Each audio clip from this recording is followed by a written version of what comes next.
Hey guys, tonight we are stepping into the dim and smoky warmth of a small thatched house in 13th century England, where the air carries the familiar layered scent of peat smoke, damp wool, and the particular earthiness of a straw floor that has been swept and resettled countless times over.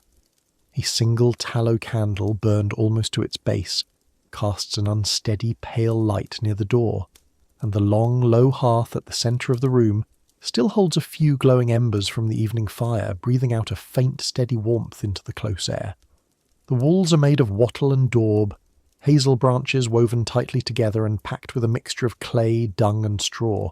leaning inward very slightly the way old walls always do, as though settling more deeply into the earth with every passing year. There are no separate rooms in this house. There is only this one space, perhaps 20 feet in length, where a family of 5 or 6 people sleep together on shallow pallets of straw, the youngest children pressed close to the dying fire, the family's cow and 2 goats standing quietly at the far end of the building, separated from the sleeping area by nothing more than a low timber rail. Outside, the English countryside is perfectly still.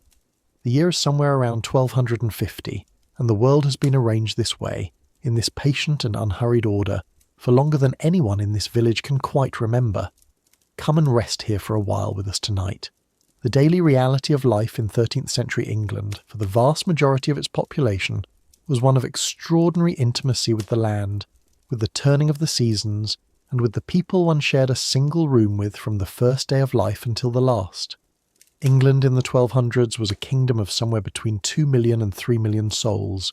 and the overwhelming proportion of those souls lived not in cities or in towns, but in small agricultural villages scattered across the open countryside,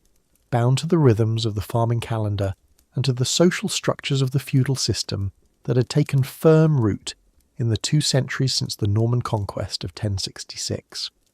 These were people living with profound material constraint, in houses of one room, under legal obligations to lords and to the church, in bodies that aged quickly and often failed young, in a world where the harvest meant everything, and where a single bad season could mean the difference between adequate nourishment and genuine dangerous hunger.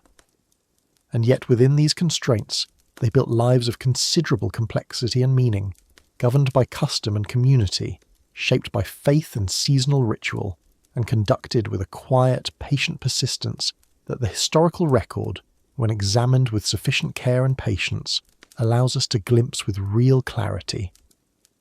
Tonight, we're going to move through this world carefully and thoroughly, examining the physical structure of the peasant home, the feudal bonds that shaped every relationship within it, the farming calendar that determined the texture of every week and month, the food that was grown and eaten, the role of the church in organising daily meaning, the experience of health and illness, the lives of women and children within the household, the legal structures that governed village life, the small economies of trade and craft that supplemented the subsistence farm, the material culture of clothing and tool, and the quiet reality of death in a world where it was never very far away. Before we move into that first section, a quiet and sincere word of thanks to everyone watching or listening tonight. If you are finding this a gentle companion for sleep or for quiet study, a like or a share is always warmly appreciated, and subscribing to the channel helps many other people find this kind of calm and deeply detailed historical content. We're always genuinely glad to hear in the comments which topics you would most like to explore next. And we do wonder warmly where in the world you're watching from, and what hour it is as you settle in for the night. And now, with that warmth expressed and received, let us begin. England in the 13th century, the kingdom, its land, and its people. To understand what it truly meant to live in England in the 1200s, it is necessary first to understand the land itself, and the kingdom that had grown from it over many centuries of settlement, conquest, and slow, deliberate cultivation. England in the 13th century was a place of remarkable geographical variety, ranging from the broad, fertile plains of the Midlands and East Anglia, where the heaviest and most productive agricultural soils lay waiting beneath the roots of rye and wheat and barley, to the windswept moorlands of the north and west, where thinner, stonier ground made farming a harder and more uncertain enterprise, and where the population thinned considerably as one moved away from the great river valleys and into the uplands. It was a kingdom bounded in the south by the English Channel, in the north by the border with Scotland, a frontier that was contested and sometimes the site of armed conflict throughout much of this period, and in the west by the mountains and coastline of Wales, which remained partially independent and periodically resistant to English authority throughout the 12th and 13th centuries. The total population of England in the year 1200 is estimated by modern historians to have been somewhere in the region of 2 million people, a figure that had been climbing steadily since the relative stability that followed the Norman conquest of 1066. By the middle of the 13th century, perhaps around 1250, that figure had grown to somewhere between 2.5 and 3 million, making this one of the most densely settled periods in medieval English history before the catastrophic losses of the Black Death in the mid-14th century. The distribution of this population was profoundly uneven. The great cities of the period, London, York, Winchester, Bristol, and Norwich, each held populations ranging from perhaps 5,000 to 20,000 souls at most, with London itself, the largest and most commercially significant city in the kingdom, perhaps home to as many as 80,000 people by the later 13th century. But these urban centres, large as they felt to those who lived within them, accounted for only a small fraction of the total population. The vast majority of England's people lived in rural settlements, in villages and hamlets and isolated farmsteads, untied to the soil and the seasons in ways that the urban merchant or craftsman could barely imagine. The landscape of 13th century England would have been both familiar and deeply strange to a modern observer. The broad outlines of the geography are recognisable enough. The rolling hills of the Cotswolds, the flat fenlands of Lincolnshire and Cambridgeshire, the river valleys of the Thames and the Severn and the Trent, the chalk downlands of the south, the heavy clay plains of the East Midlands. But the texture of this landscape was entirely different from anything visible today. The forests were denser, older, and more extensive than they are now. Estimates suggest that something between 15 and 25% of England's total land surface was covered by woodland in the early 13th century. With the great royal forests of Sherwood in Nottinghamshire, the New Forest in Hampshire, the Forest of Dean in Gloucestershire, and the forests of Essex representing only the most famous of dozens of forested regions, where the king held hunting rights and where ordinary people were forbidden to take timber, game, or other resources without specific licence. The management of these forests, and the tensions between royal forest law and the needs of the local population, was a constant and frequently bitter source of conflict throughout this period. Beyond the forests, the open field system that characterised much of lowland England in this period gave the agricultural landscape a distinctive appearance quite unlike anything we would recognise from modern farmland. Under the open field system, the arable land surrounding a village was typically divided into 2 or 3 large fields, each of which was in turn subdivided into hundreds of long narrow strips, usually measuring 1 furlong in length and perhaps 4 rods in width, giving each strip an area of roughly 1 acre. These strips were distributed among the various households of the village, each family holding a scattered collection of strips across the different fields, rather than a single consolidated block of land. This arrangement served important social and practical functions, ensuring that each household received a fair share of both the better and the poorer soils within the village's territory, and distributing the risks of a bad harvest or a localised flood or frost more evenly across the community. The fields themselves were managed collectively, with the timing of ploughing, sowing and harvesting determined by the village as a whole, or by the manorial lord and his reeve, the official responsible for managing the lord's agricultural affairs on his behalf. The Kingdom of England in the 1300s was governed at the highest level by a monarch whose authority rested on a combination of military power, feudal obligation, religious sanction, and legal tradition. In the year 1200, the king was John, the youngest son of King Henry II and Eleanor of Aquitaine, whose troubled reign would end in 1216, and whose conflicts with his barons would produce, in June of 1215, the Magna Carta, a document sealed at Runnymede on the Thames that placed formal limits on royal power for the first time in English history.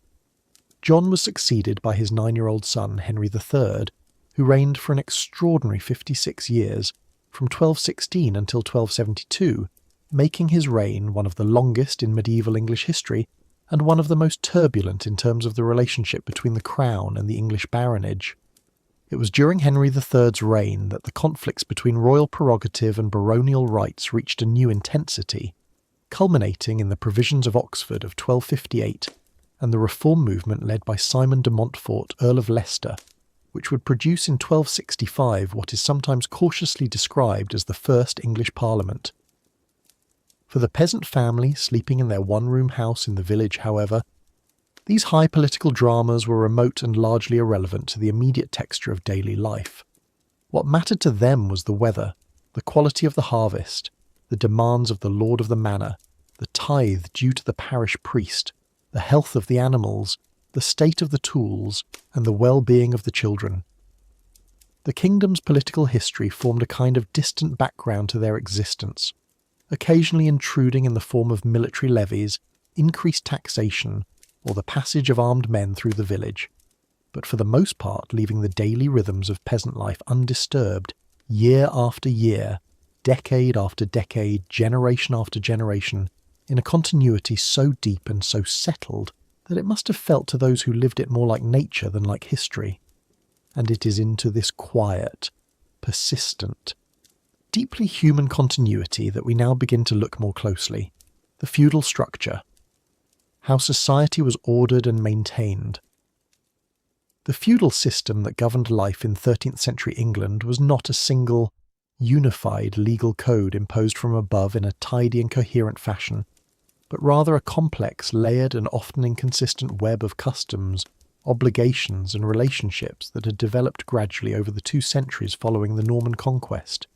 drawing on older Anglo-Saxon traditions of land tenure and lordship, and combining them with the distinctly continental feudal practices that the Normans had brought with them from Normandy in 1066. To understand the life of a peasant family in the 1200s, one must understand the system within which they lived, because that system shaped almost every aspect of their existence,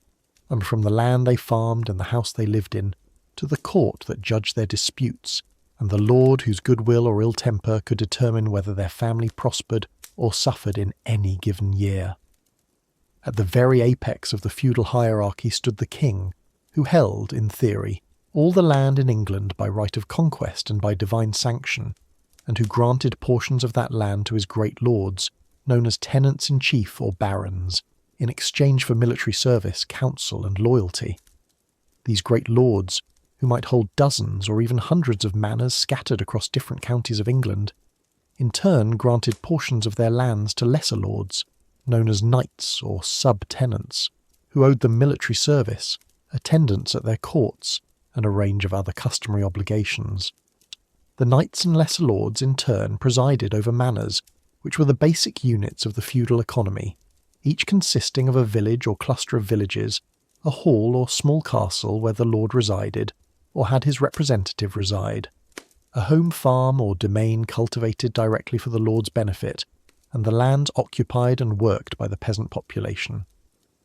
At the very base of this structure sat the villagers themselves, the unfree peasants known as villeins, and below them the truly landless poor, who occupied the margins of the manorial economy, with very little security and very few legal rights. The term villain, which derived from the Latin word villanus, simply meaning a person of the village,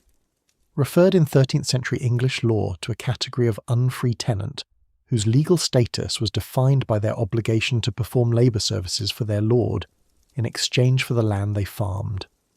A villain was, in the eyes of the common law, unfree. He could not leave the manor without his lord's permission. He could not give his daughter in marriage, or his son in holy orders, without paying a fee to the lord. He could not bring a legal action in the royal courts against his lord, though he could bring actions against other free men. The land he farmed was not legally his own, and in theory his lord could at any moment claim it back, adjust his services, or dispossess him entirely, though in practice custom and community pressure made such arbitrary action relatively rare. The villain's obligations to the lord typically included working on the lord's demesne land for a specified number of days each week, usually 2 or 3 days in ordinary times, rising to 4 or even 5 days during the busy periods of ploughing, haymaking and harvest, when the lord's crops needed to be brought in quickly and without delay. In addition to these weekly labour services, the villein owed a range of other customary payments and duties. A payment called merchie when a daughter married, a payment called heriot, usually the best animal in the family's possession, when the head of the household died, a payment called tallage levied at the lord's discretion, and a range of smaller dues and obligations that varied from manor to manor according to local custom. It is important to understand that not all rural peasants were villeins, and not all villeins experienced their unfreedom in the same way.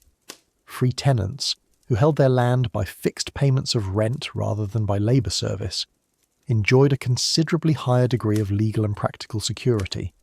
They could bring actions in the royal courts, could buy and sell land with fewer restrictions, and were in general less subject to the arbitrary demands of their lords. The distinction between free and unfree tenure was one of the most important social and legal divisions in 13th century rural England, and it was a distinction that occupied the attention of legal scholars and royal judges throughout this period. The great legal treatise known as Bracton, compiled in the middle decades of the 13th century and attributed in part to the royal justice Henry de Bracton,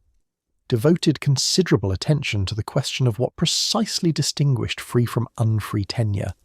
and the answer it provided was highly technical, turning on questions of the nature of the services owed, the manner in which they were determined, and the jurisdiction of the courts before which disputes could be brought.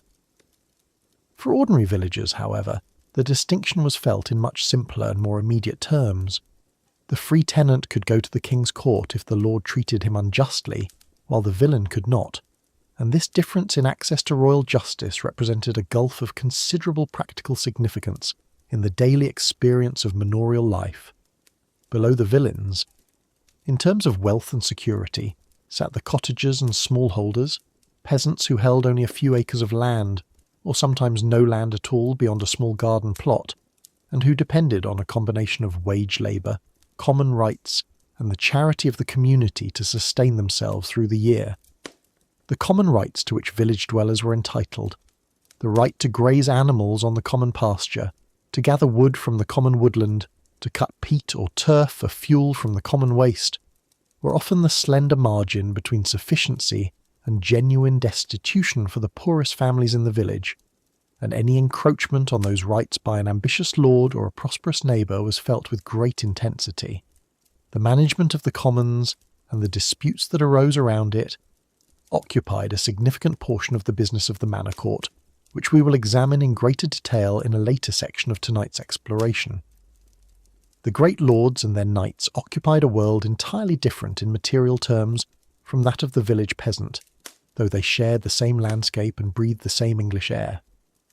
The lord of the manor, whether a great baron with dozens of holdings or a simple knight holding a single village, lived in a hall or small castle of stone or timber,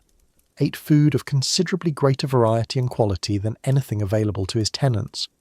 wore clothing of fine wool and sometimes silk or linen, and enjoyed a degree of personal freedom, physical comfort and social recognition that was entirely beyond the reach of the villeins who farmed his land. And yet the relationship between lord and villein was not purely one of exploitation and submission. The lord also owed obligations to his tenants, in custom if not always in law, obligations to maintain the mill, to keep the roads passable, to dispense justice through his court, and to provide some degree of protection against the violence and disruption that a poorly governed manor might suffer. The manorial system was, in its own deeply hierarchical and often unjust way, a system of mutual dependency, each level needing the levels above and below it in order to function, and the daily life of the peasant household was organised entirely within the framework of these interdependencies. It is with this framework clearly in mind that we now turn our attention to the physical space at the heart of that daily life, the peasant house itself, the peasant home, walls, roofs, and the world within one room. The peasant house of 13th century England was, in almost every case, a structure of remarkable modesty, built from the most immediately available local materials, with the minimum of specialised skill or expensive resources, designed not for permanence but for function, and rebuilt or heavily repaired every generation or two as its timbers rotted, its daub crumbled, and its thatch grew thin and permeable. To stand before one of these houses today would be impossible, since almost none survive above ground in anything resembling their original form, but the evidence of archaeology, supplemented by the descriptions preserved in manorial accounts, legal records, and the occasional detail embedded in a medieval chronicle or literary text, allows us to reconstruct the form and texture of the peasant house with considerable confidence. What emerges from this evidence is a picture of a building that was, by any modern measure, extremely simple in its construction, extremely small in its dimensions, and extraordinarily intimate in its organisation of the daily domestic life that unfolded within it. The typical peasant house of the 13th century in lowland England was a longhouse, a single rectangular structure, its long axis usually oriented roughly east to west, measuring somewhere between 25 and 40 feet in length and between 15 and 20 feet in width. The walls were rarely more than 5 or 6 feet high at the eaves, giving the interior a low,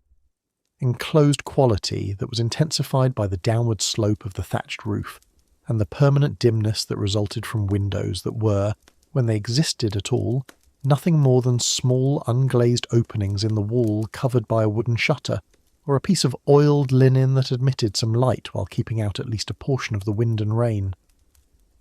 The interior was divided in many cases into 2 distinct zones by a low timber partition, or simply by long-established custom. A living area at one end where the family slept, ate, prepared food, and spent their non-working hours, and a byre at the other end, where the household's animals, typically a cow or 2, a pig, and perhaps some sheep or goats, were sheltered during the colder months of the year. The value of this arrangement was primarily thermal. The body heat generated by the animals contributed meaningfully to warming the interior of the building during the long English winter,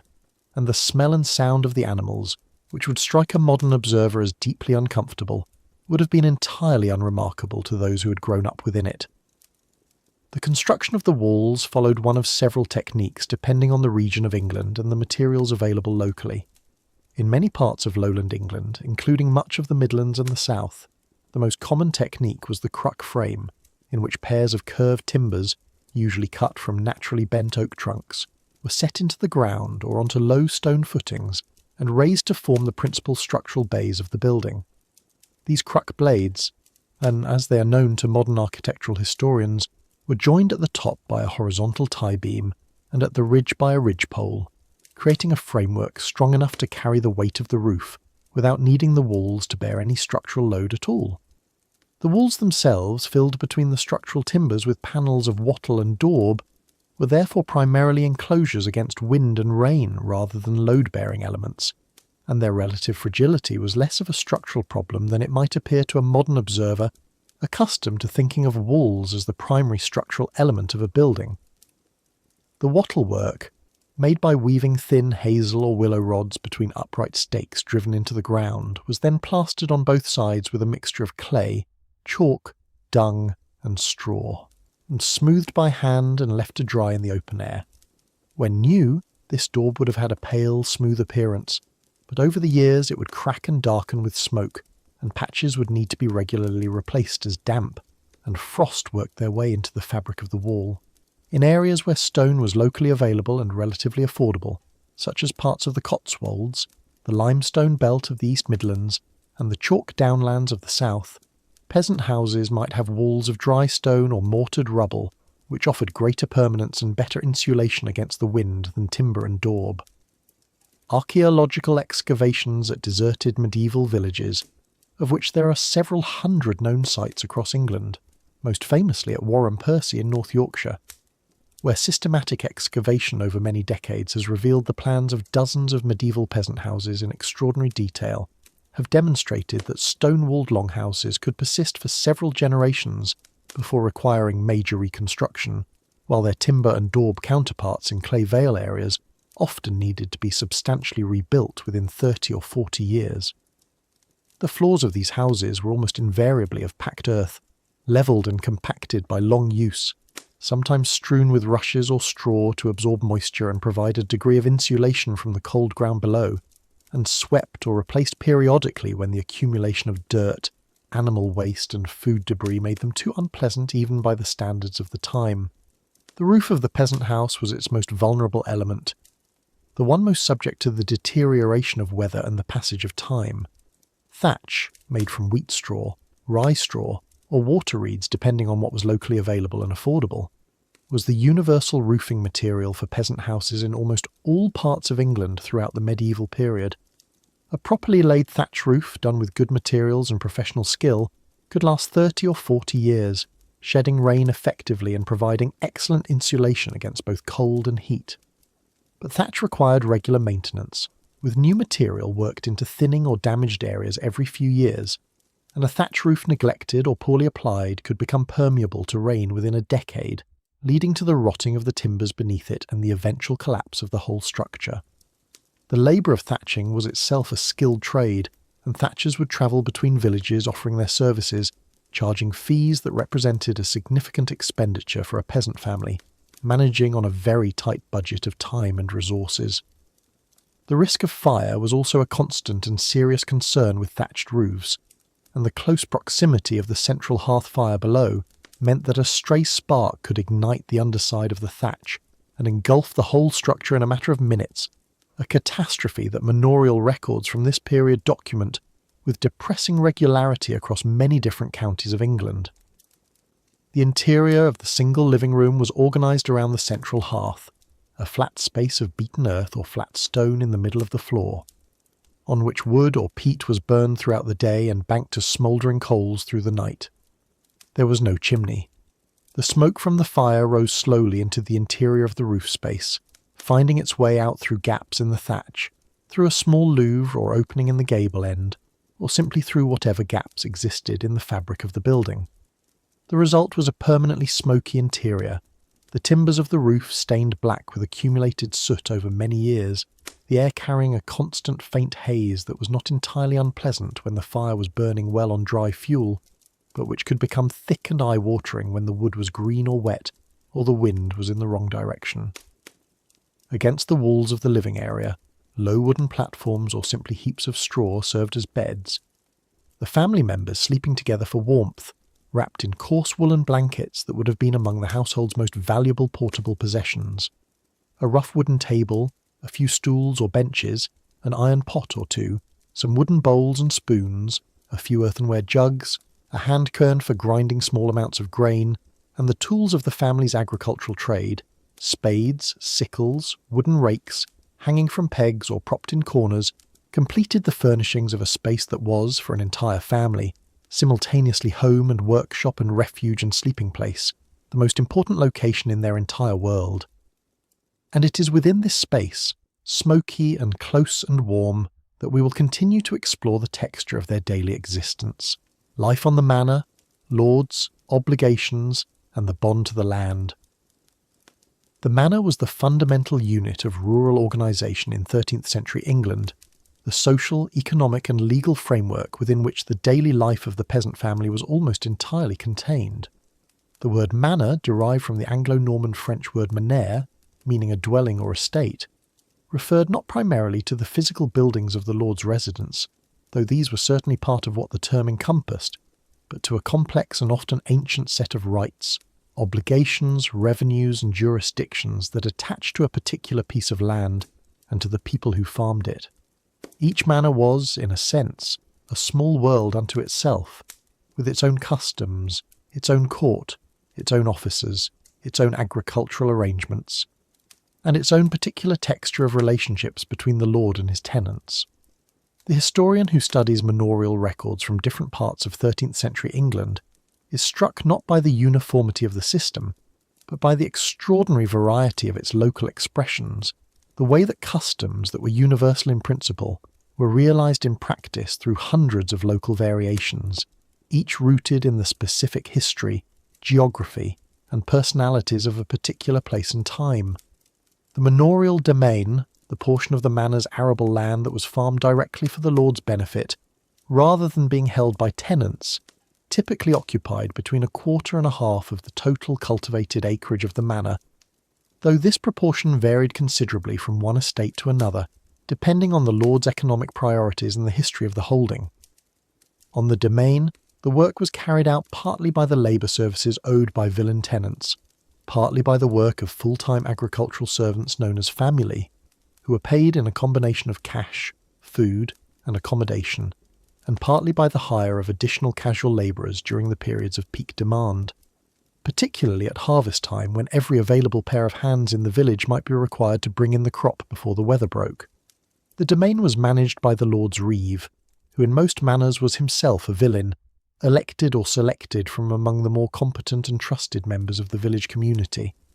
and who bore a heavy burden of responsibility for the efficiency of the Lord's agricultural operations, accounting in exhaustive annual detail for every bushel of grain harvested, every animal born or slaughtered, every penny of revenue received, and every expense incurred throughout the year. The manorial accounts, many thousands of which survive in archives across England from the 13th century onward, are among the most remarkable documents produced by the medieval period, offering a level of detailed, quantitative information about agricultural production, prices, wages, and costs that is almost without parallel in the historical record of this era. The accounts produced on the estates of the Bishop of Winchester, for example, which survive in an almost complete series from 1208 onward and cover dozens of manors spread across Hampshire, Wiltshire, Somerset and Surrey, have been the subject of extensive scholarly analysis and have revealed detailed information about wheat and barley yields, the prices of grain and livestock, the wages paid to agricultural workers, and the fluctuations in production caused by poor weather, murrain among the animals, or the disruption of harvest by prolonged autumn rain. These accounts were typically drawn up in Latin, the language of formal record in 13th century England, and compiled annually by a travelling auditor who visited each manor on the estate, heard the Reeve's account, examined the physical stock of grain and animals, and checked the figures against the previous year's totals with careful and methodical attention. The mill was one of the most economically significant features of the typical manor, and the lord's right to require his tenants to grind their grain at his mill, a right known as suit of mill, was among the most commonly resented of the manorial obligations. Mills in 13th century England were predominantly water mills, powered by the flow of streams and rivers that had been dammed and channeled to create an adequate head of water to turn the great millstones. The mill was a capital-intensive investment, requiring skilled carpenters and millwrights to construct and maintain, and the lord's monopoly over grinding was the mechanism by which he recouped this investment, charging a toll. Typically 1/16 or 1/20 of the grain brought to be ground from every tenant who used the facility. Windmills, which had appeared in England toward the end of the 12th century, were also present on some manors in the 13th century, particularly in the relatively flat and exposed regions of East Anglia and Lincolnshire, where a reliable wind was available. The toll taken by the miller, whether he operated a watermill or a windmill, was a constant source of suspicion in medieval rural life, and the miller was a figure who attracted strong feelings in the village community, sometimes respected for his technical expertise and his role in the community's food supply, sometimes deeply suspected of taking more than his rightful share. The woodland and waste of the manor provided resources that were essential to the economic life of the peasant household, even when access to them was tightly controlled by manorial custom and the lord's officers. Rights of common, which we have already noted in passing, typically included the right to pasture a specified number of animals on the common pasture, determined by the rule called levancy and couchancy, meaning that a tenant could graze as many animals on the common as could be supported on his own holding over the winter months, the right to take a certain quantity of wood from the common woodland for fuel and building purposes, and the right to cut turf or peat from the common waste for fuel. These rights, collectively known as common rights, were not charitable gifts from the lord but legally recognised customary rights, and their defence against encroachment was a serious matter that occupied the manor court with some regularity across the 13th century countryside. The Lord's Hall, where justice was dispensed through the manor court, and where the lord's household was fed and entertained, stood at the centre of the manorial complex, typically accompanied by a kitchen, a barn or series of barns for storing the domain's grain and equipment, a dovecote providing a year-round source of fresh meat and eggs for the lord's table, and a fish pond or series of fish ponds stocked with carp and bream and pike. For the peasant family passing the lord's hall on their way to the fields each morning, These physical markers of the Lord's wealth and authority were a constant presence, a visible embodiment of the social distance that organised their entire world, and the relationship between tenant and lord, formal and hierarchical in its legal dimensions, was in practice conducted across the distance of this visible material divide, negotiated in the manor court, enacted in the daily rhythms of labour service, and experienced every single day in the small frictions and accommodations of village life. With this picture of manorial life now established in some detail,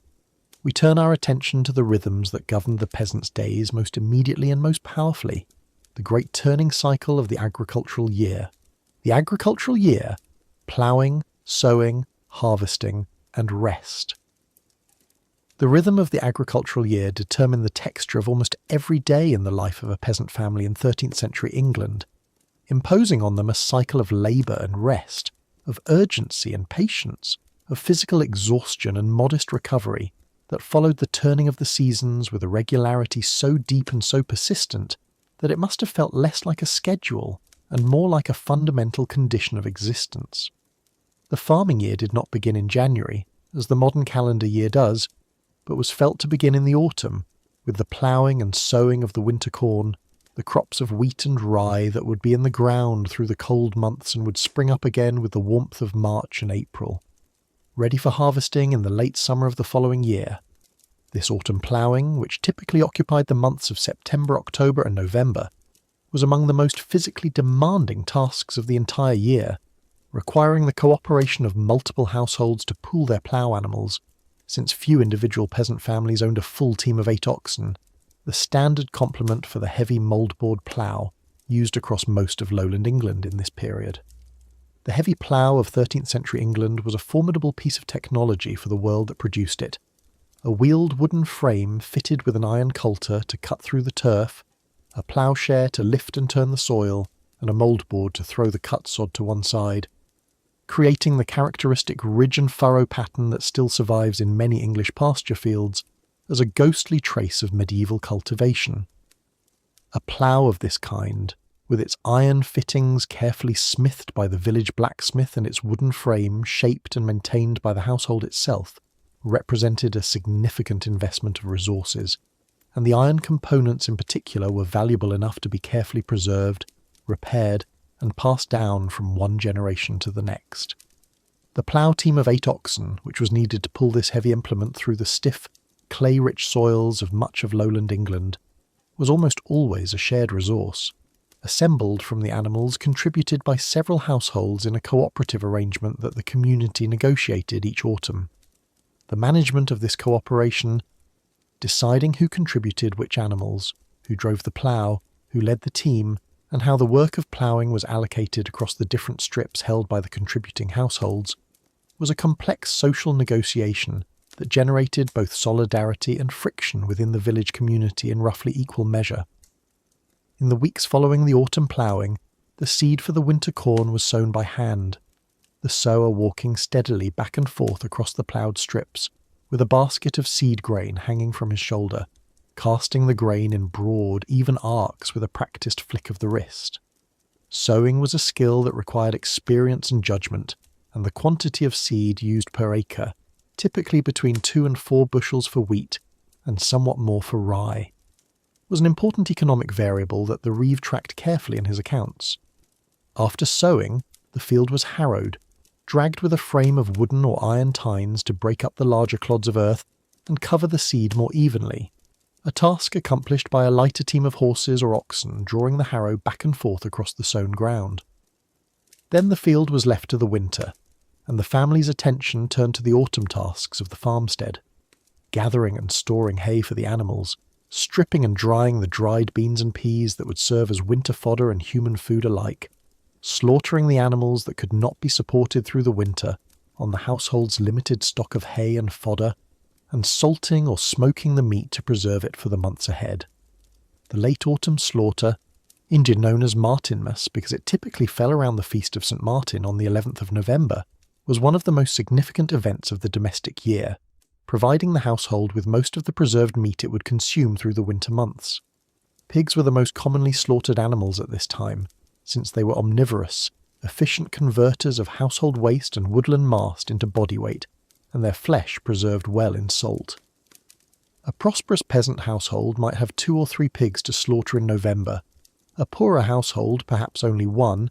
and the poorest households none at all, meaning that their winter diet would be almost entirely lacking in meat protein, and would rely instead on the dried pulses, the hard cheese, and the dark bread that form the staple of the poorest medieval diet. The salted pork would be packed into barrels or suspended in the cool air of the storage area, and it would be rationed carefully through the winter, a small portion flavouring the daily pot of pottage, the thick vegetable stew that formed the foundation of the peasant diet throughout the colder months. The winter itself, from December through to February, was the quietest time of the agricultural year, though it was by no means a time of true rest. The animals required daily care, feeding and mucking out, tasks that fell to every member of the household old enough to be useful. Thatch needed to be inspected and repaired before the worst weather arrived. Tools needed to be maintained, wooden handles replaced, iron edges resharpened on the whetstone. Baskets were woven from willow withies, ropes plaited from straw or hemp. Clothing repaired and sometimes made from scratch from wool that had been spun through the autumn evenings by the women of the household. The short days and long nights of winter meant that artificial light was a necessity, and tallow candles, made from the rendered fat of slaughtered animals, were the primary means of illumination. Their dim, somewhat acrid light sufficient for close work like spinning or mending, though not for the kind of sustained reading that was in any case a skill possessed by only a very small fraction of the rural population. With the coming of spring, the pace of agricultural work increased rapidly. The spring ploughing, for the sowing of the spring crops of barley, oats, peas and beans, typically began in late February or March. As soon as the frost was out of the ground and the soil could be worked without damaging its structure. This ploughing was usually lighter and faster than the autumn ploughing, since the spring fields had typically been left fallow through the previous year under the 3-field system and were in somewhat better condition. The sowing of spring crops was followed by another round of harrowing, and then by the long, slow weeks of watching and waiting for germination and growth. Weeding, particularly the removal of thistles and the persistent wild grasses that competed with the growing grain for light and moisture, occupied many hours of spring and early summer labour for women and children, as well as for the men of the village. Then came the haymaking of June and July, the cutting and drying and careful stacking of the grass from the meadows, which would provide the essential winter fodder for the animals, and then, at last, the harvest itself, the great culmination of the entire year, which typically began in late July or early August for the winter wheat, and continued through to September for the later spring crops, and which demanded from every family in the village a sustained effort of collective labour that left every participant exhausted, relieved, and quietly grateful when it was, at last, entirely done. Food and hunger, what peasants ate, and how they survived. The diet of the peasant family in 13th century England was shaped above all by what could be grown, stored and prepared within the constraints of a subsistence economy operating on very thin margins, with very little access to the variety of foods available even to the modest tradespeople of a small market town, and with a constant awareness that the difference between sufficiency and genuine want was never more than one bad harvest away. The foundation of the peasant diet was bread, and the foundation of bread was grain, specifically wheat for the finer loaves consumed by those who could afford it, and a mixture of rye, barley and sometimes oats, or dried legumes ground and mixed into the flour for the coarser, as darker loaves that formed the daily staple of the majority of rural households. A good peasant family with adequate land might grow enough wheat on their strips to have a reasonable supply of wheaten bread through most of the year, supplementing it with darker mixed grain bread when the wheat supply ran low in the late winter and early spring, which was the hungriest season of the year for most rural families. A family with less land, or a family whose harvest had been poor in a particular year, might eat bread made largely from rye or maslin, a mixture of wheat and rye, supplemented with barley or oats, ground into a coarse meal, and baked into heavy, dense loaves that were nutritious but difficult to digest. The very poorest households, those with insufficient land to grow adequate grain, and without the resources to purchase it, might find themselves in the late winter months reduced to eating bread made partly from dried peas or beans, or even, in times of severe shortage, from acorn flour or the inner bark of trees, practices documented in chronicle accounts of the most desperate famines of the medieval period. Bread was baked in a communal oven on the manor, for which another small toll was due to the lord, or in the household's own small clay or stone oven built against the outside of the house wall, when such a luxury existed, or simply as flat unleavened loaves baked on the iron griddle over the central hearth. The other great staple of the peasant diet was pottage, a thick, slow-cooked stew prepared in the iron pot that hung over the central hearth from a movable hook or crane, and that was, in a very real sense, the most important cooking vessel in the entire household. Pottage was not a single dish, but a category of dish that varied enormously in its ingredients, depending on the season, the prosperity of the household, and whatever was most recently available from the kitchen garden or the field. At its most abundant, it might contain leeks, cabbages, onions, dried beans, fresh peas in season, and perhaps a piece of salt pork or a bone to flavour the broth, along with oats or barley to thicken the liquid into a satisfying, sustaining mass. At its most meagre, particularly in the lean weeks of late winter and early spring before the first fresh vegetables of the season were ready, it might be little more than a thin broth of water, dried peas, onions, and whatever dried herbs the household had managed to preserve from the summer. This pottage was eaten with bread, using the bread to sop up the liquid when the spoon had done its work, and it appeared on the table at most meals throughout the year, a reliable if sometimes monotonous constant in the rhythm of daily eating. The kitchen garden, which every peasant household of any means maintained in the small plot of ground immediately adjacent to the house, was an essential supplement to the agricultural production of the open fields. In this garden, measuring perhaps a quarter of an acre or less, the family grew the vegetables and herbs that gave flavour and nutritional variety to the otherwise grain-heavy diet. Leeks, onions, garlic, cabbages, parsley, dill, fennel, mustard, and in the better-maintained gardens, apple and pear trees that provided some fruit in the autumn, and perhaps a row of hemp for spinning into thread and rope. Bees were kept wherever possible, since honey was the only readily available sweetener in a world without sugar, and beeswax candles, though a luxury beyond the means of the very poorest households, were a valuable product of the hive that could be sold or traded. Eggs from the household's small flock of chickens provided a regular source of animal protein that supplemented the more occasional consumption of meat, and a prosperous household might also keep a few doves in a small dovecote, though the lord's right to maintain a large dovecote at the expense of the surrounding grain fields was a source of considerable resentment among the peasantry throughout this period. Ale was the universal drink of the medieval English household, consumed by men, women,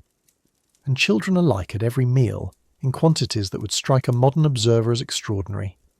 Water from wells and streams was consumed when necessary, but it was understood at some level, without any theoretical understanding of the microbiology involved, that ale was safer and more reliable as a daily beverage, a recognition that was entirely correct even if its explanation lay beyond the reach of medieval understanding. Ale in this period was brewed without hops,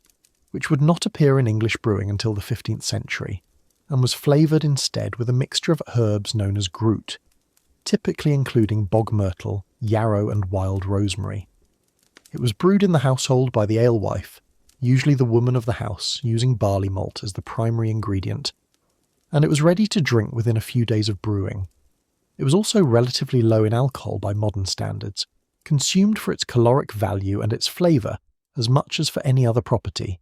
and its regular production was an essential domestic task performed throughout the year. The question of how much the peasant family actually ate, and whether they ate enough to sustain the level of physical labour their lives required, is one that historians have examined with considerable care using the evidence of manorial accounts, tax records, and what can be deduced from the physical evidence of medieval skeletal remains. The evidence suggests a picture of considerable variation, in which a prosperous peasant household in a good year might eat reasonably well, with an adequate if not generous supply of grain, legumes, vegetables, dairy products, eggs, and occasional meat, while a poorer household in a bad year might face genuine caloric deficiency, particularly in the lean season of late winter, and a very poor household in a year of serious harvest failure might face conditions approaching famine. Estimates of average caloric intake for adult male agricultural workers in this period range from around 2,000 to 3,000 calories per day in good years, a range that is adequate to sustain heavy physical labour, but leaves very little margin for the disruptions that bad weather, illness, or manorial exaction could so easily produce. It is worth resting quietly for a moment in the thought that every grain of bread on that rough wooden table, every bowl of pottage, every sip of home-brewed ale, then represented the labour of an entire family through an entire season, and that the disappearance of any part of that provision, through flood or frost or sickness, or the demands of the Lord, was felt immediately and painfully in the bodies of those who depended upon it. The role of the church in the daily life of the village. The church occupied a position in the daily life of the 13th century English village that is almost impossible to overstate by any analogy drawn from modern experience, because the church in this period was not simply a place of worship attended on certain occasions, but the framework within which all time was organised, all moral life was understood, all education was conducted, all charity was distributed, and all hope for anything beyond the immediate material present was contained. To live in a medieval English village in the 1200s was to live inside the church in a very real and practical sense. The rhythm of the day was structured around the canonical hours, the rhythm of the week around the Sunday Mass and the fast days, and the rhythm of the year around the great liturgical festivals that punctuated the agricultural calendar and gave each season its distinctive religious as well as practical character. The parish church, which stood at the physical and symbolic centre of almost every English village, was in most cases the oldest and most substantially built structure in the settlement,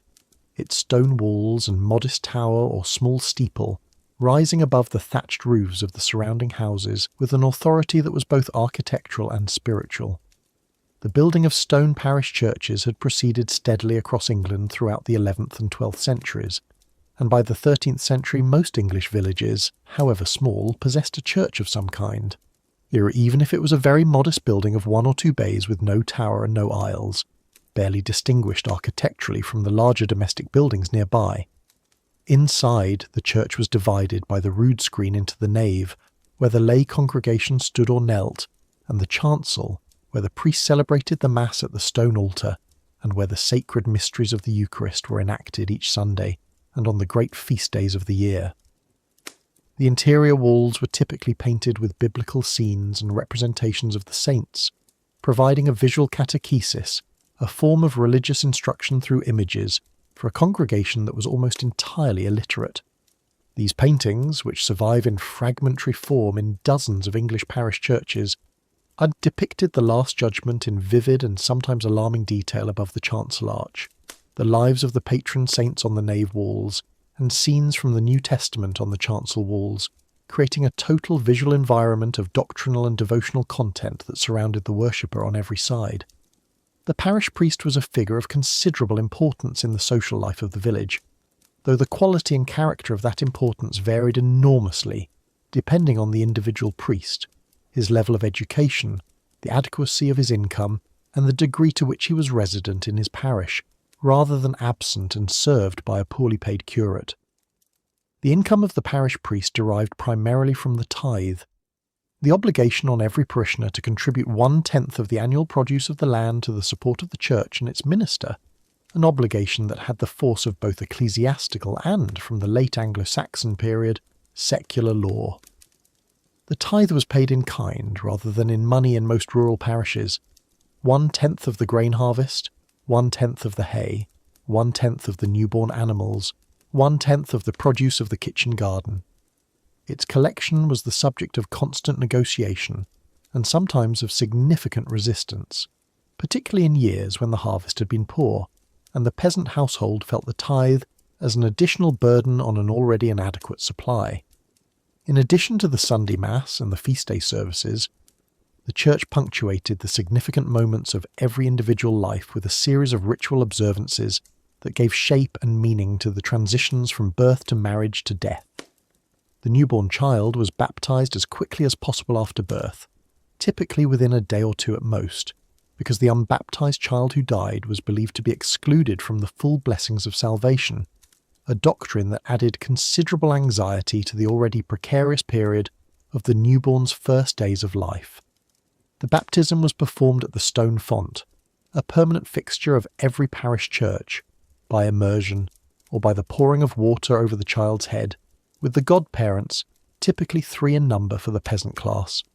standing as the child's spiritual sponsors and as a network of social support that extended the child's family connections beyond the immediate household. Marriage was solemnized in the porch of the church rather than inside it, a custom that ensured the public character of the ceremony and allowed the greatest possible number of witnesses, and the marriage mass that followed inside the church marked the formal beginning of the new household in the eyes of both the church and the community. The regular discipline of fasting that the church imposed on the faithful was, in a society where food was often scarce and its quality limited, a form of observance that interacted in complex ways with the material conditions of peasant life.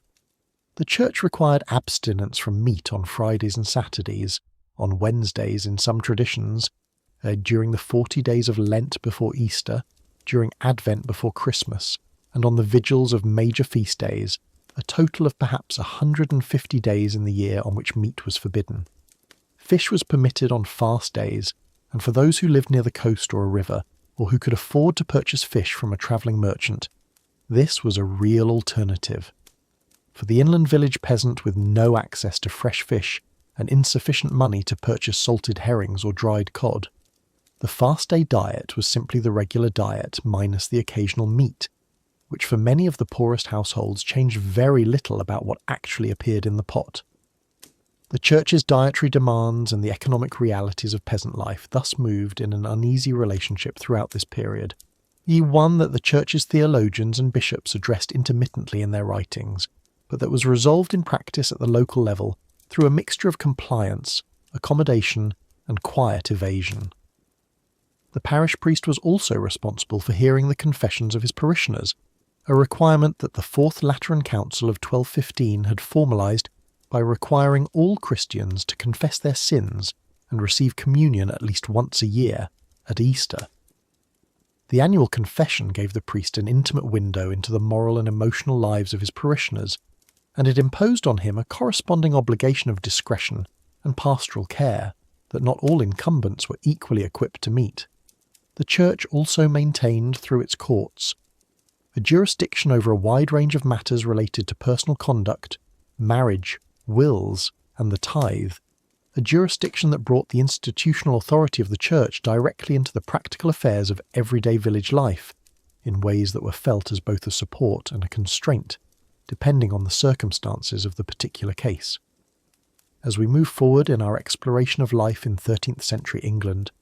we carry with us this understanding of the Church as a pervasive presence, shaping from the inside the way in which every hour of every day was understood and experienced by those who lived within its very considerable reach. Health, medicine, and the body in 13th century England, the experience of illness and bodily suffering in 13th century England, was shaped by a theoretical understanding of the human body that was entirely different from anything recognisable from a modern biomedical perspective, and by a practical environment of disease, physical stress, and nutritional inadequacy that produced patterns of morbidity and mortality that were, by modern standards, severe and pervasive.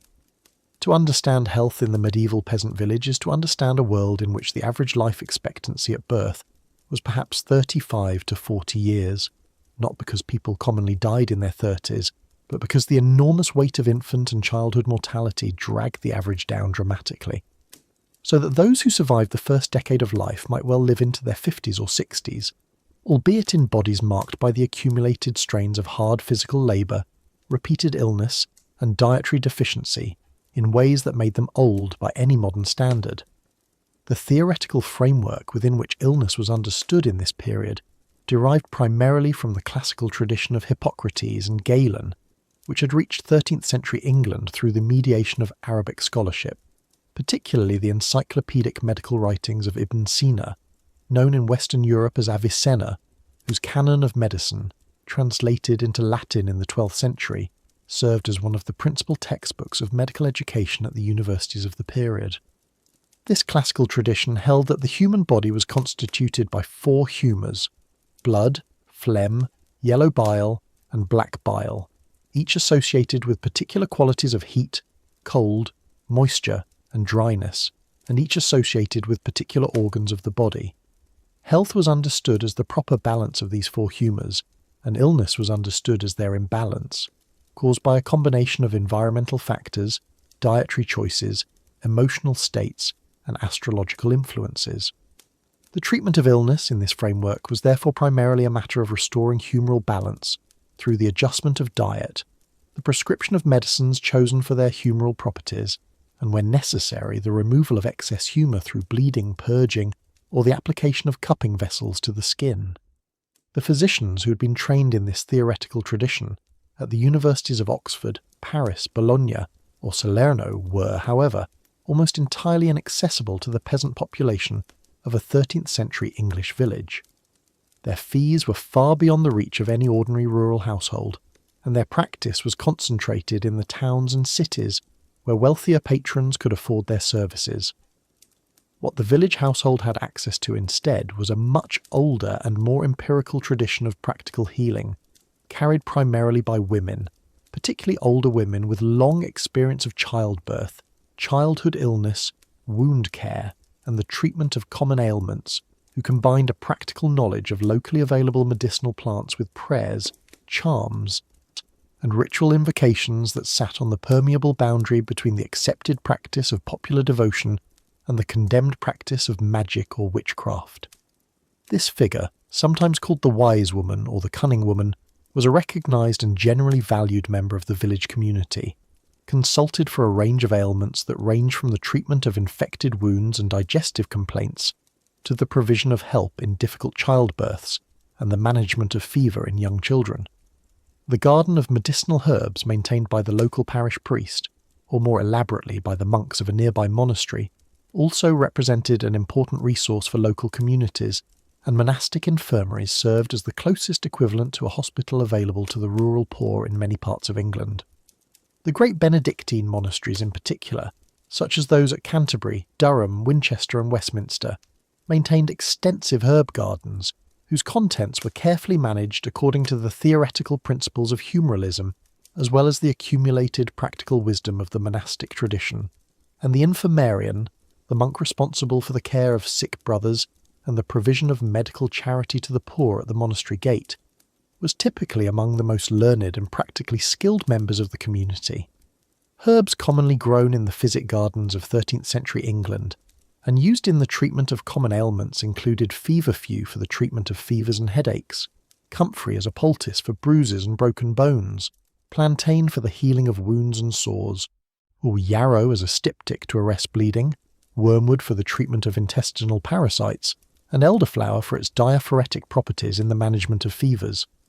Childbirth was among the most dangerous experiences in the life of any woman in 13th century England, and the statistics available from historical demography suggest that the risk of dying in childbirth, or from the infections and complications of the weeks immediately following delivery,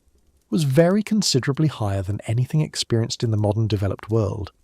The birth took place in the home, attended by the midwife and by female neighbours and kinswomen who had gathered to support the labouring woman, with men, including the husband, excluded from the birthing chamber by long-standing custom. The midwife's skills were entirely practical, learned through apprenticeship and experience rather than any formal training, and they included the management of normal deliveries, the repositioning of babies in abnormal presentations, and the provision of comfort and encouragement to a woman who might labour for many hours or even days. When the delivery went well, the new mother was expected to observe a period of ritual seclusion called the lying in, typically lasting about a month, during which she was kept warm and fed with strengthening foods, particularly the sweet-spiced ale known as caudle, before her formal return to the community through the ceremony of churching, in which the priest gave thanks for her safe delivery and purified her for re-entry into full social and religious participation. The diseases that carried off the greatest numbers of people in this period were the infections that modern medicine has largely brought under control: dysentery, typhoid, and other gastrointestinal infections transmitted through contaminated water and food, respiratory infections including pneumonia and influenza, which struck with particular severity in the winter months, tuberculosis, which was endemic and widespread, and the childhood diseases of measles, whooping cough, and scarlet fever, against which the medieval immune system had no pharmacological assistance. Dental disease was almost universal, and the chronic pain of untreated dental caries and abscesses must have been a background condition of life for a large proportion of the adult population. The only treatment available was extraction, performed without anaesthesia by the barber surgeon using heavy iron forceps, an experience so painful that it was presumably undertaken only when the alternative had become unbearable. Joint diseases, including the osteoarthritis that invariably develops in bodies subjected to heavy repetitive physical labour from early childhood, were visible in the skeletal remains of medieval peasants, in the systematic deformities of the spine, knees, and hips that archaeologists have documented at sites like Warren Percy and many other excavated medieval cemeteries across England. These physical marks of a lifetime of labour are, in their quiet and patient way, among the most moving evidence we have of what daily life in 13th century England actually felt like from the inside. Women and children in the medieval household. The lives of women and children in 13th century England have for a very long time been among the most difficult aspects of the medieval past to recover with any confidence, because the surviving historical record was created almost entirely by men in institutions, the church, the law courts, the royal government, that were dominated by men, and it reflects male perspectives, male priorities, and male assumptions in ways that can obscure the experience of the majority of the population in a deeply agricultural society where the labour, knowledge, and daily management of women were absolutely essential to the survival of every household. When we look carefully at what the record does preserve, through the manor court rolls that occasionally capture the actions of women in disputes and transactions, through the wills and accounts that sometimes record women's possessions and activities, through the evidence of archaeology and material culture, and through the rare voices of women themselves preserved in legal depositions and occasionally in literary texts, a picture emerges that is considerably more complex and active than the simple image of medieval women as passive and entirely subordinate that older scholarship sometimes presented. The legal position of a married woman in 13th century England was, in formal terms, one of considerable restriction. Under the common law doctrine known as coverture, a married woman's legal identity was subsumed into that of her husband. She could not hold land in her own right, could not make contracts or bring legal actions independently, and could not dispose of property without her husband's consent. The unmarried woman and the widow, by contrast, enjoyed considerably more legal autonomy, and it was common for widows in particular to manage manorial holdings, engage in trade and lending, and appear in the courts as full legal actors in their own right. The widow who held her late husband's land in dower, the 1/3 of his estate to which she was entitled for life under common law, could be a figure of considerable local economic importance, and the archives of the 13th century contain many examples of widows who managed their holdings with skill and assertiveness for decades after their husbands' deaths. Within the household, however, the formal legal subordination of the wife to the husband tells only a small part of the story of how domestic life was actually organised and experienced. The management of the household economy was overwhelmingly the domain of the woman.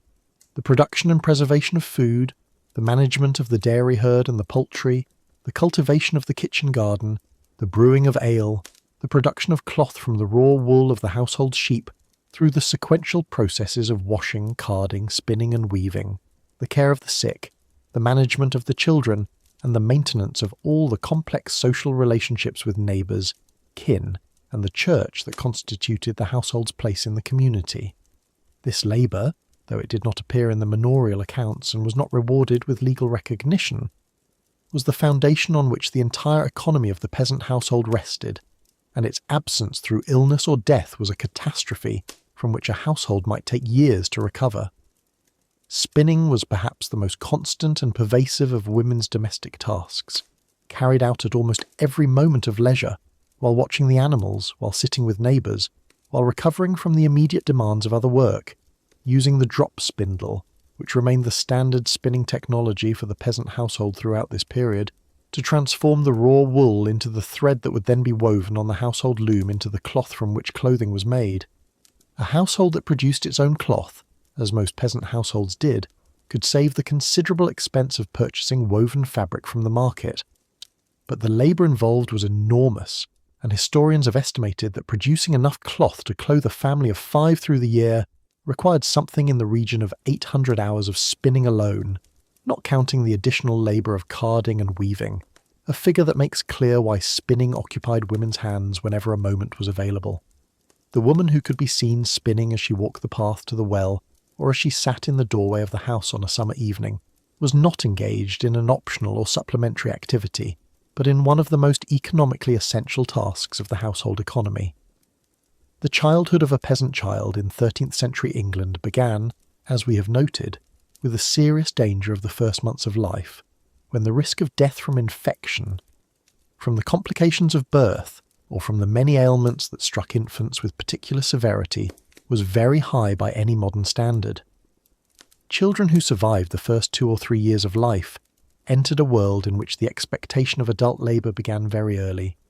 Children of 5 or 6 might be set to watching the family's animals on the common, to scaring birds from the newly sown grain, or to gathering fallen wood from the common woodland.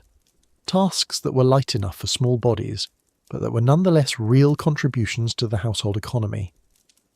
By the age of 10 or 12, a child of either sex would typically be performing most of the routine tasks of an adult, assisting in the fields during the critical seasons of ploughing and harvest, working alongside the mother in the domestic economy of the household, and beginning to acquire the specific skills, whether of farming or of craft, that would define their adult working lives.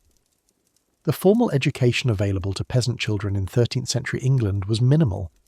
The Church's network of schools, centred primarily on the cathedral chapters and the larger monasteries, provided some opportunity for boys of exceptional ability and fortunate connection to acquire a basic Latin education that might lead to a career in the Church, but this route was open to only a very small number and required the Lord's permission and the payment of a fine before a villain's son could enter holy orders. The great majority of peasant children received their education entirely through the experience of working alongside their parents and neighbours, learning by observation and practice the complex body of practical knowledge, agricultural, domestic, social and moral, that constituted competence in their world. This knowledge, though unwritten and unrecognised by the institutions of the literate culture, was genuinely impressive in its scope and depth, encompassing a detailed understanding of soils, weather, animal behaviour, plant growth and cultivation, the management of stored food and fodder, the making and repair of tools, the social protocols of neighbourly obligation and reciprocity, and the liturgical calendar that structured the year. It was knowledge passed from generation to generation by practice and example, quietly accumulated over centuries, and it will serve as a fitting bridge into our next section, where we examine the formal structures of law and custom that governed the community within which all of this knowledge was deployed: the manor court, law, justice, and custom. The manor court was, for the ordinary peasant of 13th century England, the most immediately present institution of government and law in their daily experience, the place where disputes were resolved, customs were enforced, obligations were recorded, and the collective decisions of the manorial community were formally enacted. Unlike the royal courts, which sat in the great towns and cities and were accessible primarily to free men of property, the manor court met in the Lord's Hall, or sometimes in the open air at a traditional meeting place in the village, several times a year, typically every 3 weeks for the courtleet, which dealt with minor criminal matters and the enforcement of manorial custom, and less frequently for the court baron, which handled the transfer of land held by villain tenure and the resolution of civil disputes between tenants. Every adult male tenant of the manor, both free and unfree, was in principle required to attend these courts, a requirement known as suit of court, and absence without good reason was itself a punishable offence that resulted in a fine recorded in the court rolls. The court rolls, in which the business of the manor court was recorded in brief Latin entries by the Lord's clerk, represent one of the richest sources of evidence for the social history of the medieval English village, and hundreds of thousands of these rolls survive in archives and private collections across England. covering manors in every county and recording the business of courts held from the mid-13th century through the early modern period. When read carefully and systematically, these rolls reveal with extraordinary intimacy the texture of village life. The arguments between neighbours over the boundaries of strips in the open field, the failure of a tenant to perform his labour services, the escape of animals into a neighbour's crop, the theft of wood from the common, the unlicensed brewing of ale for sale, the accumulation of dung in the village street, the failure of a widow to render her heriot on her husband's death, and the 100 other small transgressions and disputes that occupied the attention of the court and of the community. The procedure of the manor court was relatively informal by modern standards, conducted largely through oral testimony and the application of customary rules rather than through the elaborate pleading and formal procedure of the royal courts. Cases were decided by juries of the local tenants, men who knew the parties and the circumstances of any dispute from direct personal experience, and who applied their knowledge of local custom to determine the outcome. This jury was not the impartial tribunal of modern legal ideals, but rather a body of neighbours and community members whose decision reflected community standards and community pressure as much as any abstract principle of justice, and the outcomes of court decisions were therefore embedded in the social relationships of the village in a way that more impersonal legal institutions were not. A man who lost a case before the manor court might appeal to higher courts if he was a free tenant, but the villain had no such recourse, and the decision of the manor court was, for him, effectively final. The fines imposed by the manor court were calibrated to the offence and to the means of the offender, and they ranged from a few pence for minor infractions, such as the escape of animals into a neighbour's crop, or the failure to attend court, to sums of several shillings for more serious matters such as the unlicensed transfer of land, the refusal to perform labour services, or the commission of a physical assault on another tenant. For the lord, the court was an important source of revenue, and the accumulated fines recorded in the court rolls contributed meaningfully to the annual income of the manor. For the tenants, yet the court was simultaneously a constraint, imposing obligations and penalties, and a resource, providing a mechanism for resolving disputes and enforcing rights that could not otherwise be protected. The villager who successfully brought a complaint before the manor court and saw a neighbour ordered to repair a boundary fence or to compensate for damage done by his animals was using an institution that, however imperfect and however weighted in favour of the lord, provided a genuine form of community justice available to people with no access to any other legal forum. The assizes of bread and ale, regulated nationally by statute but enforced locally through the manor court, represent an interesting example of how royal legislation and local manorial administration interacted in the governance of everyday economic life. Under the assize of bread, the price and weight of bread sold by professional bakers were regulated in accordance with the current price of grain, ensuring that bakers could not profiteer during periods of high grain prices at the expense of their customers. Under the assize of ale, a similar regulation applied to the price and quality of ale sold by commercial brewers, who were required to register with the court and to sell ale of a standard quality at the regulated price. Violations of either assize, which were regularly investigated by the court's appointed tasters and ale conners, resulted in fines that were recorded in the court rolls with a regularity that suggests not so much strict enforcement as a form of licensed toleration, in which the fine became in effect a kind of periodic tax on the privilege of trading, is paid and absorbed as a routine cost of doing business. The court's regulation of weights and measures, of the quality of goods sold in the village market, and of the conduct of the market itself, similarly represents a form of local economic governance that touched the daily life of every person who bought or sold anything within the bounds of the manor. The manor court also served as the mechanism through which the transfers of villain land were recorded and given legal validity. When a villain died and his holding passed to his heir, the transfer was accomplished not by a formal deed of conveyance, but by the heir's appearance before the court, his payment of the heriot and the entry fine, and his admission to the holding by the lord, who symbolically surrendered the land to the new tenant by means of a rod or a glove. This ceremony, known as surrender and admittance, was recorded in the court rolls and constituted the only legal evidence of the tenant's right to his holding, which is why the rolls were preserved so carefully, and why copies were sometimes given to tenants for their own safekeeping. In a world without a system of land registration accessible to ordinary people, the court roll was the title deed, the only proof of a family's claim to the strips they had farmed, in some cases, for several generations. And as we move now to examine the broader economic world beyond the manor's immediate boundaries, we carry with us this understanding of the court as the place where the communal life of the village was most formally and consequentially organised: trade, markets, and the village economy. The economy of 13th century rural England was not, as it is sometimes pictured in simplified accounts of the period, a purely subsistence economy in which each household produced everything it consumed and exchanged nothing with the wider world. Even the poorest peasant household was enmeshed in a network of commercial transactions, however limited in scale and frequency, that connected it to the market economy of the towns and to the broader trading world of medieval England and beyond.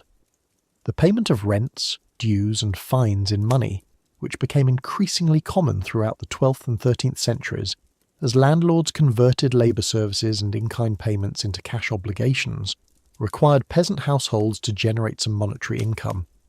which in turn required them to sell some portion of their produce in the market.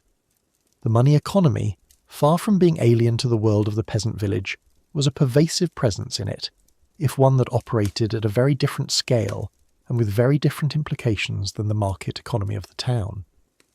The market town, of which England had several hundred by the middle of the 13th century, served as the primary point of exchange between the surplus production of the countryside and the specialised goods and services of the urban economy. Market towns in England in this period held their weekly markets under royal charter, a licence granted by the king to the lord of the town in exchange for a fee and carrying the legal authority to regulate trade, exclude competing markets from the vicinity, and collect tolls from traders using the market. The market of a small English town in the 1200s might be held every Thursday or every Monday, or on whatever day the charter specified, and it drew traders and customers from the surrounding villages within a radius of perhaps 5 or 10 miles, a distance that could be walked in a morning with goods loaded on the back or on a pack animal, and that set the practical boundaries of the ordinary peasant's commercial world. At this market, grain, livestock, cloth, dairy produce, and other agricultural commodities were exchanged for the specialised goods that peasant households could not produce for themselves: iron tools and nails, pottery, salt, and occasional luxury items such as spices, coloured thread, and wax candles. The fair, which was distinct from the weekly market and typically held once or twice a year in association with the feast day of the local patron saint, was a larger and more important trading event that drew merchants from a considerably wider area, sometimes from other counties or from overseas, and that served as a node in the longer-distance trading networks that connected rural England to the commercial cities of the continent. The great fairs of medieval England, those at Sturbridge near Cambridge, at St Giles's Hill near Winchester, at Stamford in Lincolnshire, and at Boston in the same county, were international trading events of considerable significance, attended by merchants from Flanders, France, Germany, and Italy, who brought with them the luxury goods, fine cloth, and imported commodities that represented the upper end of the commercial spectrum. For the ordinary village peasant, the local saint's fair was a more modest affair, an opportunity to buy and sell livestock in greater quantities than the weekly market permitted, to purchase cloth from itinerant cloth merchants, and to enjoy the entertainments that always gathered wherever large numbers of people assembled for trade. The wool trade was the most important commercial link connecting the English countryside to the international economy in the 13th century, and it was a link in which the peasant household, however modest its flock, was in some degree implicated. England's wool, produced by the millions of sheep that grazed on the downlands, the marshes, and the upland pastures of every county, was the finest and most sought after in Europe, and the great Flemish and Italian cloth-making cities of Ghent, Bruges, and Florence depended on imports of English wool for the production of the high-quality woolen cloth that was one of the principal commodities of international medieval trade. The great monastic estates, particularly those of the Cistercian monasteries, whose extensive flocks on the northern and western uplands of England produced enormous quantities of fine wool, were the most important suppliers to the wool merchants, but the accumulation of wool from hundreds of thousands of smaller flocks purchased by travelling wool merchants known as brogers, who moved through the countryside buying up small quantities from individual producers. He added substantially to the total volume exported through the east coast ports of Boston, Lynn, and Hull. For a peasant household with even a few sheep, the annual wool clip was a source of monetary income that could help to meet the cash demands of rent and dues, and the management of the household's flock with an eye to wool production, as well as to meat and dairy, was an important aspect of the small agricultural economy of the village. The craft trades that served the village economy were partly carried out by specialist craftsmen resident in the village or the local market town, and partly by itinerant craftsmen who travelled the roads between settlements, offering their services on a seasonal or occasional basis. The blacksmith was perhaps the most essential resident craftsman in any agricultural village. Since the repair and replacement of the iron components of agricultural tools, the shoeing of horses and oxen, and the making of the nails, hinges, hooks, and other iron goods needed by every household required a forge, an anvil, and the skilled labour of a trained smith, none of which could be carried about on the road. The carpenter, who made and repaired the wooden elements of agricultural equipment including the plough, the harrow, and the cart, as well as the furniture and structural elements of the house itself, was another resident craftsman whose services were needed regularly, and whose skills were too specialised and too capital-intensive to be provided on an itinerant basis. Potters, by contrast,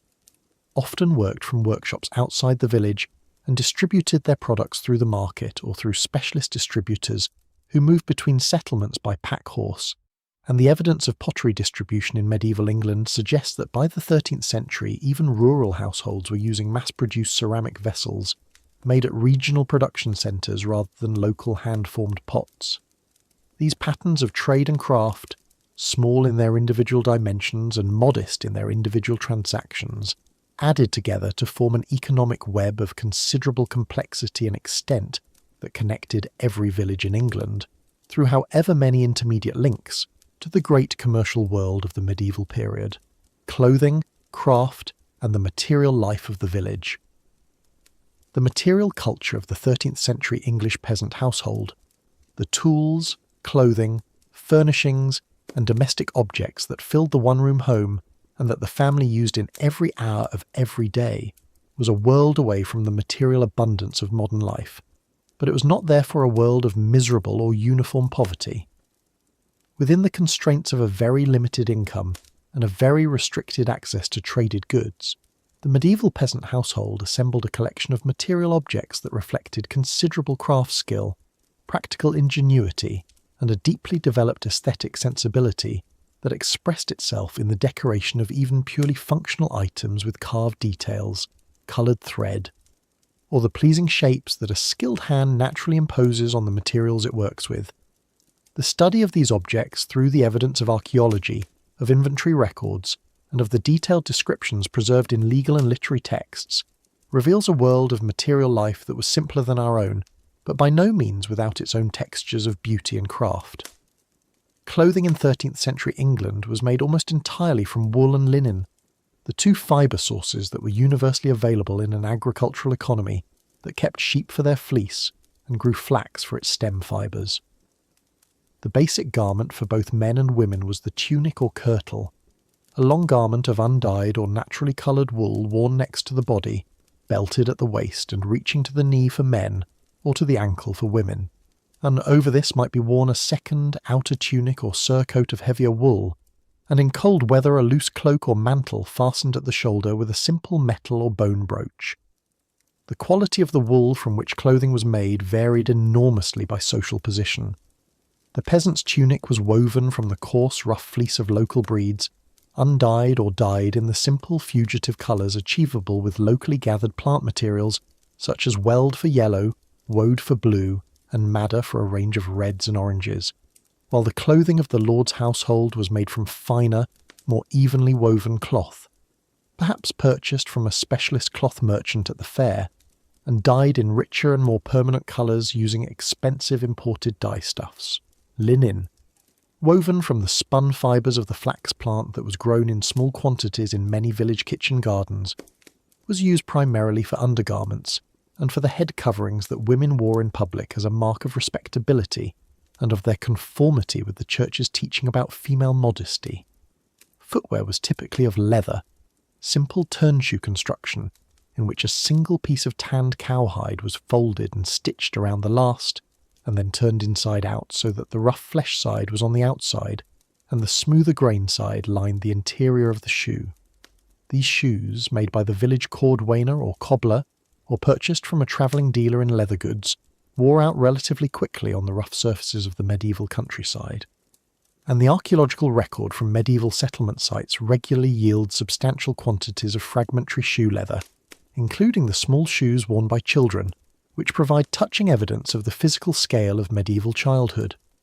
In winter, heavier boots of thicker leather might be worn, or pattens, wooden overshoes with a carved wooden sole elevated on a small platform to keep the shoe leather above the mud of the village track, might be strapped over the ordinary shoe for outdoor wear in the wet months of the year. The tools of the agricultural trade, which we have mentioned in passing throughout this exploration, deserve somewhat more detailed attention as objects of material culture in their own right. The sickle, used to cut grain at the harvest, was a carefully designed tool whose curved iron blade, smithed to a razor sharpness and set in a short wooden handle, allowed the harvester to cut through a sheaf of standing grain with a swift, circular motion that required skill to perform efficiently over a long day's work. The scythe, a larger tool with a long blade mounted on a curved wooden snathe or handle, was used for cutting grass at haymaking and for harvesting the less valuable grain crops in some regions, and it permitted a standing rather than stooping posture that made it less physically punishing over long periods of use than the sickle, though it required more skill to use without damaging the grain. The wooden spade, tipped with iron at the cutting edge, the wooden fork, hardened in the fire and used to pitch and turn the hay, the mattock, the hoe, the wooden rake. All these tools were made partly of wood that the household could shape and repair itself, and partly of iron that required the smith's forge and the smith's skill.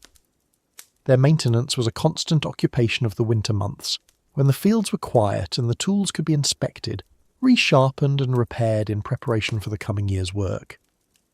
The art of making baskets, rope, and matting from the vegetable fibres available in the medieval countryside represented a significant domestic craft that supplemented the household supply of containers and tools in ways that required no specialised equipment and no purchased materials. Willows from the banks of streams and drainage ditches provided the withies from which baskets of many sizes and forms were woven. From the large harvest baskets that carried grain and fruit to the small seed baskets carried by the sower, the lidded storage baskets for dry goods in the house, and the rush baskets lined with leaves and moss that served as cradles for newborn infants. Straw rope, twisted by hand or with a simple wooden rope-making tool called a twister,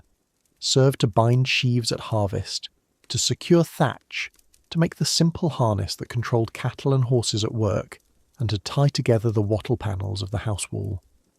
Rushes gathered from the margins of ponds and streams were woven into floor mats, into the rough cushions that softened wooden benches and stools, and into the long, tightly plaited cylinders that served as simple candles, the rush pith being peeled, dried,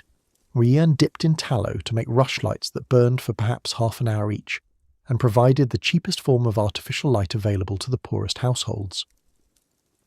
The material world of the 13th century peasant household, when viewed with careful attention and without the distorting lens of modern expectations, reveals a culture that was skilled, resourceful, and possessed of genuine aesthetic ambitions, however modest the means available for their expression. The beautifully balanced handle of a well-made sickle, the even weave of a skilled woman's cloth, the careful geometry of a wattle basket, the measured proportions of a wooden bowl turned on a simple pole lathe. These things were not the products of mere necessity, but of craft traditions that rewarded skill and took quiet pride in the quality of what was made. They were the material expression of a civilization that was, in its own terms and by its own standards, complete and capable, and, in the modest spaces of the one-room house, capable of a kind of beauty that asks us to look at it with respect. And it is with that respectful and unhurried gaze that we turn now to the last and most sobering aspect of this world we have been exploring tonight: death, burial, and memory in 13th century England. Death in 13th century England was a presence so constant and so close that it shaped the inner life of every person who lived in this world in ways that are difficult to fully appreciate from the perspective of a modern society in which mortality has been, for most people, pushed to the margins of ordinary daily experience. In the peasant village of the 1200s, death was not something that happened in hospitals, attended by medical professionals and separated from the routines of everyday life. It happened in the one-room house, attended by the family and the neighbours, preceded in most cases by an illness that everyone in the household could observe in its full physical reality, and followed by a process of washing, wrapping, and burial that involved the immediate community directly and personally. The churchyard that surrounded the parish church, where the dead of the village lay in their unmarked graves generation after generation, was not a remote or segregated space, but the most familiar landscape feature of the village, walked through daily, played in by children, grazed by animals in some parishes, and inhabited by the dead who were remembered in the Sunday Mass and in the prayers of the living as a continuing presence in the community's life. The theology of death and the afterlife that the Church taught its parishioners in this period was both elaborate and deeply consequential for the way in which death was understood and managed at every level of society. The soul, at the moment of death, was understood to be judged immediately by God and to proceed to one of three destinations: heaven, the eternal reward of the perfectly righteous; hell, the eternal punishment of the unrepentant sinner; or purgatory, the intermediate state of purification through which the souls of the imperfectly righteous must pass before they could be admitted to the beatific vision. The doctrine of purgatory, which had been systematically elaborated by theologians in the 12th and 13th centuries and had received authoritative statement at the Second Council of Lyon in 1274, was of enormous practical importance because it implied that the prayers and good works of the living could benefit the souls of the dead in purgatory, shortening their period of purification and hastening their admission to heaven. This belief created a powerful incentive for the living to pray for the dead, to commission masses for the souls of deceased family members, and to make charitable bequests in their wills that would generate prayers and good works on their behalf after their deaths. The practical management of death in the peasant household began with the recognition that death was approaching, which in a world without effective medical intervention was typically a recognition that came earlier and with greater certainty than it does in modern medical contexts, since the trajectory of most fatal illnesses was visible and familiar to everyone in the community. When it became apparent that a household member was likely to die, the parish priest was summoned to administer the last rites. A sequence of sacramental acts that included the hearing of a final confession, the anointing with holy oil in the sacrament of extreme unction, and the administration of the viaticum, the final reception of communion that prepared the soul for its departure from the body. The priest's attendance at the deathbed was both a spiritual necessity and a social obligation, and the failure of a priest to appear in time to administer the last rites to a dying parishioner was a serious pastoral failure that could generate lasting resentment in the village community. After death, the body was washed and wrapped in a simple shroud of linen or woolen cloth by the women of the household and the neighbourhood, who took responsibility for these intimate attentions as they had taken responsibility for the washing and wrapping of newborn infants at the other end of the life cycle. The burial took place in the churchyard, typically within 1 or 2 days of death, without the delay that refrigeration and embalming make possible in modern mortuary practice. The grave was dug by the gravedigger, a role sometimes assigned to the sexton who maintained the church building, and sometimes to a designated village official, and it was dug to a depth sufficient to prevent animals from disturbing the remains, typically 3 or 4 feet in the heavy English clay. The body was carried to the grave on a bier, a simple wooden stretcher, by the men of the household or the neighbourhood, accompanied by the priest reciting the prayers of the burial office, and by as many of the village community as could be assembled at short notice. The graves of ordinary peasants were not marked by permanent stone memorials, which were far beyond the means of any but the wealthy, but sometimes by a simple wooden cross or by a mound of earth that was recognisable for a generation or two before it subsided into the general level of the churchyard. the bones of earlier burials disturbed by the digging of new graves in a churchyard whose space was limited and whose population of dead accumulated over centuries, were respectfully gathered and sometimes placed in a charnel house, a small building at the edge of the churchyard where disarticulated bones could be stored with dignity while the grave space was reused. The commemoration of the dead within the ongoing life of the community was sustained primarily through the prayers of the Mass, at which the names of recently deceased parishioners might be read aloud in the bidding of prayers, and through the annual commemoration of the Feast of All Souls on the 2nd of November, when the Church prayed specifically for all the souls of the faithful departed in purgatory. In wealthy families and in the households of the nobility, the commemoration of the dead was sustained through the foundation of chantries, endowments that funded the perpetual celebration of masses for the soul of the founder, and through the instruction of anniversary masses at which the soul of a named individual was specifically remembered. For the peasant family, whose resources could not extend to such permanent endowments, the memory of the dead was sustained more informally through the stories told by the living, through the obligations of kin and neighbours to pray for one another, and through the physical presence of the grave in the churchyard that was visited perhaps on the Feast of All Souls and on the anniversary of the death, with a prayer and a candle and the simple, enduring human desire to remember that someone was here, and mattered, and is not entirely gone. It is in this spirit of quiet and unhurried remembrance that we now bring our own evening's exploration of this world gently to its close. If you have found this quiet journey through the villages and households of 13th century England to be a helpful companion for sleep or for calm and detailed study, a gentle like on the video is always warmly appreciated and helps this kind of content find its way to more people who might benefit from it. Subscribing to the channel means you will always have access to more deeply researched, unhurried historical content whenever you need a peaceful place to rest your thoughts. We're genuinely glad to hear in the comments which corners of history you would most like to explore in future videos, whether that is more medieval English life, the world of ancient Rome, the Norse peoples of the Viking Age, or something else entirely. You might also find our earlier video on life inside a medieval monastery to be a similarly restful companion for the night. And now, let us draw this evening's history quietly to its close. Tonight, we have moved slowly and carefully through the world of the ordinary English peasant in the 13th century, examining the physical structure of the one-room house in which an entire family spent the great majority of their lives, the feudal bonds that organised their obligations and constrained their freedoms, the agricultural year that imposed its relentless and patient rhythm on every day from January through to December, the food they grew and ate, the church that gave their time its shape and their existence its meaning, the experience of illness and healing in a world without any of the medical understanding we now take for granted, the lives of women and children whose labour sustained the household from its foundations, the law of the manor court that governed their disputes and recorded their transactions,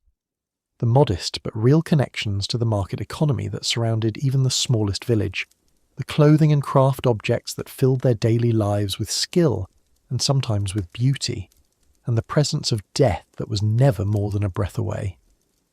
What emerges from this long and deliberate examination is a picture of human life that is at once very different from our own and deeply, recognisably human in its essential qualities. These were people who loved their children and mourned their dead, who argued with their neighbours and helped them in their need, who found meaning in their faith and pride in their craft, who endured hardship with a patience born of long familiarity, and who built, within the narrow compass of a single room and a few acres of open field, lives of genuine complexity and occasional quiet joy. The historical record, when we take the time to read it with sufficient care and patience, does not show us primitives or victims, but people fully equipped, within the terms of their own world, with all the resourcefulness and feeling that human beings in any age possess. Thank you, with great sincerity, for spending this evening here. The fact that you chose to rest in the company of these long-ago lives is something that feels, to those who make this content, genuinely meaningful. History, at its most patient and most detailed, is always an act of attention paid to the real experience of real people, and every person who listens is extending that attention across the centuries in a way that those long-ago families sleeping in their smoky, close, warm houses under the stars of a medieval English night would perhaps have found if they had been able to imagine it quietly wonderful. Good night, and sleep well.